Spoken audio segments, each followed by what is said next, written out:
All right, just to show you how waterproof these are, I'm gonna fill it up from this tap.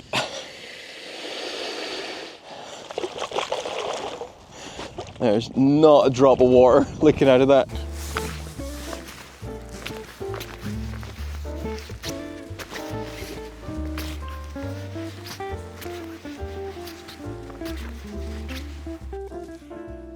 The truth about waterproof socks is that they don't work in exactly the way that people think they're gonna work. Because there are conditions that waterproof socks are really not suitable for, and I should know, I've tried a lot of different types of brands of waterproof socks. These are currently my favorite waterproof socks, and I'll get to what makes them so different later when I'm comparing all of the different options. And I do also have a discount code for these as well, which I'll stick in the description, but we'll get to that later, because first thing I should immediately point out is that these are actually waterproof. There we go. I am standing in a river and the water is right up past my ankles. This feels really weird right now because my feet are getting cold because I can feel the cold of the water, but I don't feel any of the damp whatsoever. Let's just stand here for a bit, step around. I'm wearing a pair of wool liner socks under these, so I'm gonna go over there, take the socks off, and we'll see if there's any moisture got through. Take the shoe off, squeeze it. See that? Look, that sock is bone dry. How do waterproof socks actually work then? And here is the secret. There is actually a special breed of waterproof sheep that produces waterproof wool, and that sheep is known as a Gore-Texel. That's a very niche sheep joke. If you got it, post down in the comments. Done some queries over there, bays. Okay, the truth is the way these actually work is there's two layers of sock material and there's a waterproof membrane in the middle. The waterproof membrane stops water getting in, and then it's breathable so that in the right conditions, sweat and moisture can evaporate back out again. It's pretty much the same way that modern waterproof jackets work, in that you've got an outer layer, an inner liner, and then in between that you've got a little sandwiched in between, you've got a waterproof membrane. So why then did I say they don't work the way a lot of people think they should work? Well, similar to waterproof jackets, depending on what you're doing, where you're doing it, and the conditions, you will eventually get wet. That's similar with waterproof socks. It's not, as some people think, a case of just wear these socks all the time for every hike, problem solved, and you'll never have wet feet. It's not that simple. And the way you get wet feet is from one of three factors. Number one is sweat. If you're someone who has particularly sweaty feet, you might find that your feet start to feel a bit damp and then cold in waterproof socks in conditions where your feet sweat, because that membrane that's in them, again similar to a waterproof jacket, while it is breathable, it doesn't breathe as much as not having a waterproof membrane, and it also doesn't necessarily let all the moisture out as efficiently either. So if you're sweating a lot, you might be sweating faster than the sweat can evaporate, therefore that moisture is going to build up. But the other thing that can happen is if your feet are sweaty on a hot and wet day and the shoes are wet, well, the sweat has nowhere to go. That sort of wicking effect doesn't really work when the place that the moisture is moving to is also wet. So if you're hiking for hours and hours in hot or hot and wet conditions and your feet sweat, you're going to end up with damp feet, or at least that's what happens to me. All right, number two then is that water can eventually soak up over the top and down the inside, especially if you stick your foot in water that goes over the top. This is not sealed against your ankle, so if you go into really deep water, the water pressure can push some water down there. But even if you don't completely submerge the sock, just having it wet constantly all day in maybe really damp, rainy, wet conditions will mean that the moisture can just naturally get absorbed up and over the top, and you'll get damp feet on the inside. So that means while it is tempting to splash into every puddle and river you see when you're wearing these, you might not want to, because that's going to increase the likelihood of the water soaking down the inside. And then the third thing is, this is kind of obvious, if you manage to puncture, stabby, that internal membrane in the socks, much like a balloon, it's going to put a hole in them, it's going to put a puncture in them, and water is going to get in. Puncture that membrane and it is game over for the socks. So something I feel I need to point out is that once you get these socks wet, they're kind of hard to dry again, because that membrane that keeps the moisture out also traps it in. So if you get them completely wet, they're not going to dry very quickly. I found this out when I did the West Highland Way earlier in the year. The first day, it rained the entire day, and for the first 4 to 6 hours, these kept my feet nice and dry as a bone and comfy. But by that evening, the water had soaked in over the top and they were damp, and I wasn't able to get them dry again for another 4 days until I was able to find a tumble dryer. So in hindsight, I should have brought 2 pairs with them, but it is something to bear in mind that they are much slower to dry than non-waterproof socks. So what are waterproof socks good for then? Well, they are perfect for walks and hikes in cool, damp conditions when your feet aren't likely to be sweating, and maybe the type of terrain where you don't really want to wear hiking boots like this. A forest track. I could be here on a really rainy, wet day. There are a few puddles around, and that would be the perfect time to wear these waterproof socks because I can wear them with whatever footwear I want. In this case, I'm wearing them with a pair of very not waterproof trail running shoes. I'll occasionally wear waterproof socks when I'm out on the bike in winter. Just keeps my feet dry for longer because I tend to cycle in normal shoes and I don't have waterproof overcovers, so that just keeps my feet drier and warmer for slightly longer. The other place you could use them is if you are a paddle boarder, a slightly skillful paddle boarder, in that once you're actually on the board and standing, those little splashes that come over the top of the board, the socks will keep your feet dry and they'll not get cold. Now, if you actually fall into the water and get them submerged, the water's going to go in over the top, and that's obviously not going to work. But the place I probably use these the most, and I've mentioned this before, is when I'm trail running. Because I find personally when I trail run in really cold, wet conditions, I get numb feet. Even if I'm wearing waterproof shoes, eventually I'll step in a hole, the water comes in over the top, the water gets in, and my feet eventually get cold. When I wear the waterproof socks, it keeps my feet dry for much longer, even if the shoe goes right in to water. But what it also does is if I end up sticking my foot into something that goes over the top of the sock and water gets down in, or I'm out for a really long time and water soaks in, the water that gets into the sock, because it can't escape, it then acts a little bit like a wetsuit.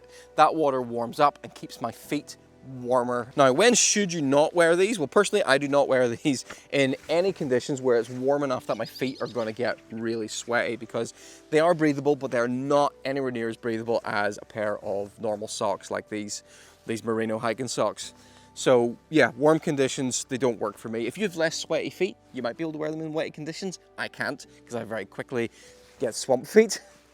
And the other conditions I won't wear them when I'm wearing a pair of boots that are already waterproof, because, what's the point in doubling up, the waterproofing? All I'm doing then is risking the chance that my feet might sweat and I might trap moisture inside, which could then lead to my feet getting colder. So if I've already got waterproof boots on, I'll not wear these. I'll wear normal sort of merino hiking socks and maybe double up if I need the warmth. So if you're thinking about getting a pair of waterproof socks, I've got a couple of tips for you. And the first one is, depending on conditions, consider wearing a thin pair of something like merino liner socks on the inside. I do this in colder conditions because those thin socks will absorb any sweat that comes from your feet, so it can help reduce the problem of sweat gathering in the sock, because it's going to be then trapped in that merino liner. And why am I doing this while I'm going uphill? It's a small backpack, but I've got a kettlebell on the back of it because I'm trying to train for carrying heavier weights for winter camping at the minute, but this is such a bad idea. Whew. Yes, merino liner sock. Extra bit of comfort, extra bit of warmth, extra bit of moisture protection as well. A big tip is that you want to handle these socks with care, because the lifespan of the socks is only really as good as the lifespan of the waterproof membrane. I mean, yes, you could just wear them like a normal pair of socks afterwards, but they're not as comfortable as a non-waterproof pair of socks. So you obviously want them to remain waterproof as long as possible. And if you get a pinprick or any kind of damage to that membrane, that is it. That is game over. They're no longer waterproof. So what I do personally to try and avoid that is I hand wash them. And even though some of the brands say that you can roll them up, other brands say don't roll them up. So I try not to roll them up. I store them sort of singly, just so that membrane isn't being manipulated and stretched. any more than it needs to be. And related to that is the type of activity you do in these socks will have an impact on its lifespan. If you run in these socks, the lifespan of that membrane is going to be a bit less because you're putting stronger forces on it. It's going to be a bit more wear and tear than if you're just hiking. And the same goes for if you've got like really gnarly toenails. If you've got like really nasty, scratchy toenails that sort of need bolt cutters to trim, you run a higher risk of puncturing the membrane. So my tips are, if you're going to run in them, keep your toenails trimmed and wear a pair of liner socks with them at the same time. Okay, so waterproof socks, a useful product for the right conditions, weather and circumstances. So let's take a look at the options, because there are quite a lot of different options. And the brand you might have heard of first are these Sealskins. These are actually my least favorite of these socks. They're the thickest, they're the warmest, but for me, these were the least comfortable. They were just a bit too thick, and even though I got the right size, it felt like there was a little bit too much material, and so I'd find that occasionally it would like crinkle up onto the heel, and it would, they just weren't very comfortable. I mean, they worked, they're waterproof, that bit worked. I didn't get along with them hugely well. And then my other options here, I got these Otter socks. This is again quite a small brand. They do a nice range of socks. They're kind of an in-between sock. They're perfectly comfortable. They're not super soft in the inside, they're fine, but they do have these calf high ones if you think you're going to be walking through particularly swampy ground. In practice, these don't stay up for long. They end up sort of falling down and bunching around your ankles, but yeah, Otter socks, not bad. Then we got Bridgedales, and Bridgedales was the original brand that I started with, and my very first pair of Bridgedale waterproof socks, I destroyed them on the very first time I used them because I stupidly wore them where I was camping. I walked around the campsite in the forest, stood in thorns, stood in some spiky, punched a hole in them, and then I spent all of the next day with one wet foot, one dry foot. This is my replacement pair of Bridgedales, and comfort-wise, they're fine. They're similar to the Otter socks, but I have found I can feel the liner has already separated in them. I can feel here that bit of material is sort of sitting on its own, and it's no longer attached to the waterproof membrane, so longevity hasn't been fantastic with the Bridgedales. And then that brings us to the Nord socks. And these so far are my favorite. And one reason they're my favorite is a rather petty reason. I like the color. I like things that are green. I like these. But my main reason for preferring these the most over the others is, if you look, they're the thinnest and the inside liner is the softest. So these feel the most like a normal sock. One of the things with waterproof socks is because they have that liner on them, they do feel slightly odd when you're wearing them. These don't have that problem as much because they're so thin and because they're so soft on the inside. They are super comfy. And the other big advantage for me with these being so thin is that when I then combine them with the merino sock on the inside, they absorb sweat and absorb a little bit of moisture and help wick it out to the surface. They don't thicken up too much and aren't going to make my shoes then feel really tight. If I tried wearing a liner sock with these, I wouldn't be able to get my foot into some of my shoes. So that's why I really like the Nord socks. And the other reason I really like them is it's a local business. Because of that, I've managed to get 10% off. So if you'd like 10% off a pair of Nord socks, you can use the code Stephen Reid at the Nord website. But just to try and show you, being somewhat impartial here, I will also link to all of these other socks in the description, just in case there was something about them you preferred over the Nord, because they do only have one style after all. But that is it for waterproof socks. Hopefully this helped you make a purchasing decision. And what I'd be interested to know is, go and leave me a comment and let me know. First of all, let me know if you actually heard of waterproof socks, because I'm surprised a lot of people haven't. Just aware my leg has been poking out weirdly here the entire time. Like slightly odd. Yeah, let me know if you've actually ever heard of waterproof socks. And if you've ever tried them, let me know, and let me know what your experience was with them. So I guess in conclusion, for me, a niche product I'm not going to use all the time, but something I consider essential in my outdoors arsenal of socks. Can you have an arsenal of socks? I suppose you could throw socks like a weapon. Socks away! Well, that landed in some poo. Thanks for watching, and I'll catch you in the next video, which is going to be all about sewage.